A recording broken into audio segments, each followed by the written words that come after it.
Hi y'all, ఈ food video ఏంటి అనుకుంటున్నారా? ఇదంతా ఏంటంటే నేను ప్రెగ్నెన్సీ టైంలో తిన్న ఫుడ్. లక్కీగా నాకు ప్రెగ్నెన్సీ టైంలో వామిటింగ్స్ పెద్ద లేకపోవడం వల్ల I almost enjoyed each and every food. అంటే నాకు మంచిగా ఫుడ్ తినాలనిపించేది కూడా, సో నచ్చినవి అన్నీ చేయించుకొని తినేదాన్ని. అండ్ బయట ఫుడ్ కూడా ఆల్మోస్ట్ అవాయిడ్ చేశాను, బట్ అప్పుడప్పుడైతే ఖచ్చితంగా తిన్నాను. అండ్ మోస్ట్లీ ఇంట్లోనే చేయించుకొని తినేదాన్ని.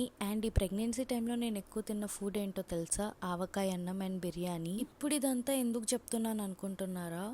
పోస్ట్ డెలివరీ తర్వాత నాకైతే అసలు ఏ ఫుడ్ తినాలనిపించట్లేదు. అట్లీస్ట్ ఈ ఫుడ్ వీడియోస్ ఇవన్నీ చూస్తే అన్నా నాకు క్రేవింగ్ స్టార్ట్ అవుతుందేమో అనుకుంటున్నాను. 9th మంత్లో ఇంటికి వచ్చే ముందుకి మా నాన్నకు ఫోన్ చేసి నాకు అది కావాలి ఇది కావాలని బోల్డ్ చెప్పాను. ఇప్పుడు ఇంట్లో ఉన్నప్పుడు అది తెచ్చిపెట్టినా ఇది వండించినా అంటున్నా కూడా నాకు అసలు ఏం తినాలనిపించట్లేదు. జనరల్గా ఫుడ్ని చాలా ఎంజాయ్ చేస్తూ ఇష్టంగా తింటాను. అలాంటిది ఫుడ్ పైన ఇంట్రెస్టే లేకుండా పోయింది. మళ్ళీ నా ఇంట్రెస్ట్ నాకు ఎప్పుడు వస్తుందో ఏమో. Hope it will be back